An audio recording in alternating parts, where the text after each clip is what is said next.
Welcome to the Mobile Home Park Mastery Podcast, where you will learn how to identify, evaluate, negotiate, perform due diligence on, finance, turn around, and operate mobile home parks. And now, here is your host, the fifth largest mobile home park owner in the United States, Frank Rolfe. A mobile home park is defined as two or more mobile homes on one platted piece of property. Now, that's not really normally how we see things as mobile home park owners, because typically we have a whole lot more than 2 units. But we are definitely on one platted piece of property, and that can cause some unusual circumstances. This is Frank Rolfe, the Mobile Home Park Mastery Podcast. We're going to talk about the issues of being one giant plotted tract of land with multiple inhabitants on it. Let's first start off discussing lot lines. In a mobile home park, there in fact are no lot lines. There's just one basic boundary line for the entire mobile home park.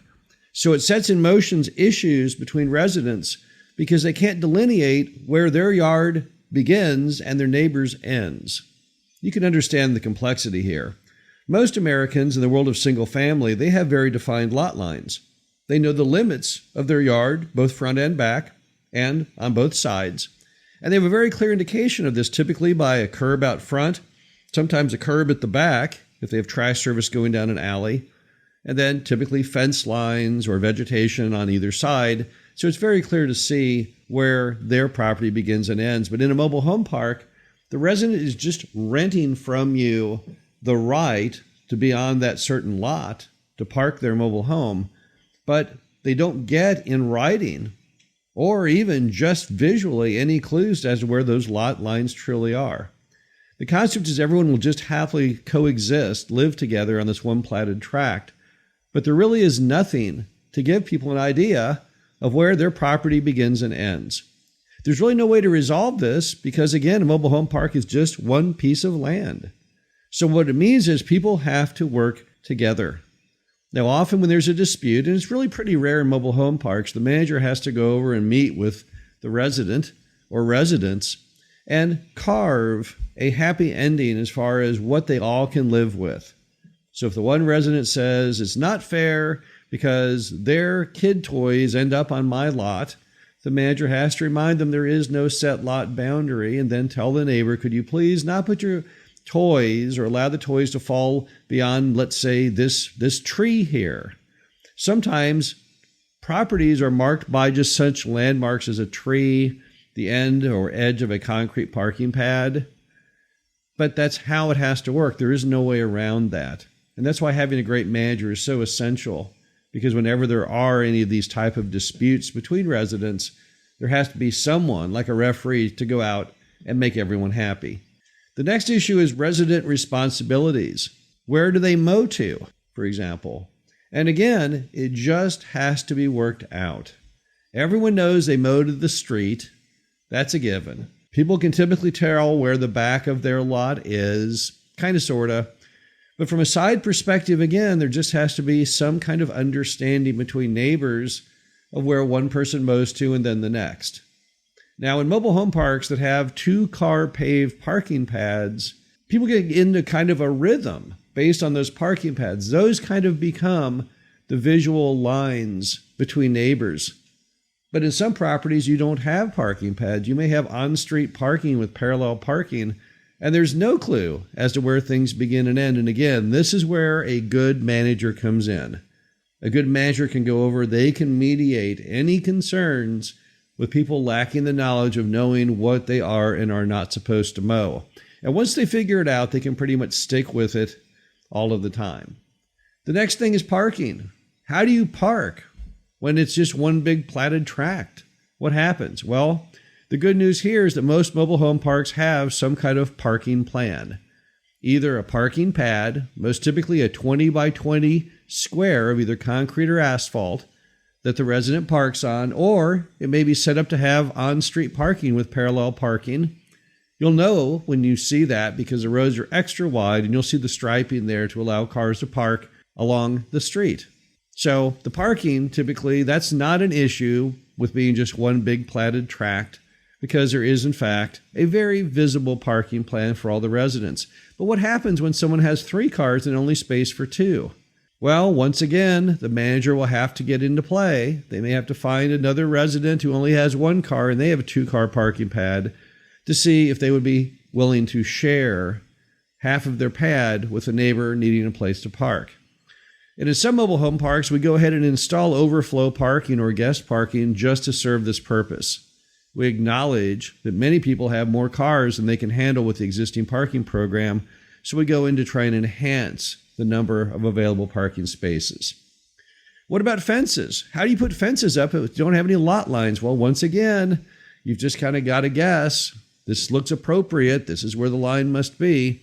And again, we're back to the manager. So if someone wants to put in a fence, and our parks require them to be no greater than 4 feet in height and see-through, which means either chain link or picket. So they're not a visual blight. We don't allow those 6 and 8 foot solid privacy fences, even though some people may want them. The problem is it's not for the public good. Because again, we're one platted piece of property. We can't have someone putting up a really obnoxious, large, ugly fence to the detriment of the neighbors when they really don't theoretically have that right. So the manager can help instruct them on where to put it. We try and typically dissuade residents from having fences unless there's a certain purpose for it. If they're trying to basically build a fence for greater safety and security of pets or children, then we're more than happy to accommodate that.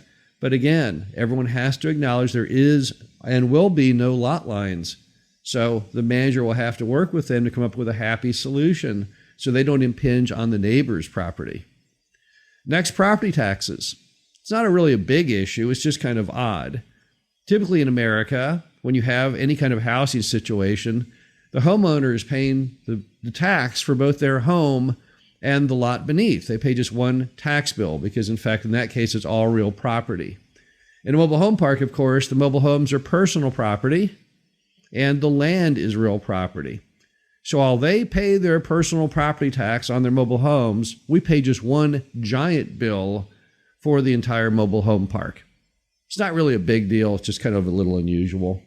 Sometimes that causes you grief, though, with city inspectors, because the city inspector thinks that we are responsible for those residents' homes and what they do on those lots, and that's not true. In many states, there's state law, case law, proving the fact that you cannot fine the mobile home park owner for the resident's home. You can only fine, you can only cite, the inspector can only go after the resident for any issues, not the park owner. And it only makes sense because, again, we're a parking lot. People, instead of parking cars, well, they do park cars too, but they park mobile homes on our land. But we're not really responsible then for the condition of those homes, those cars that have been parked there.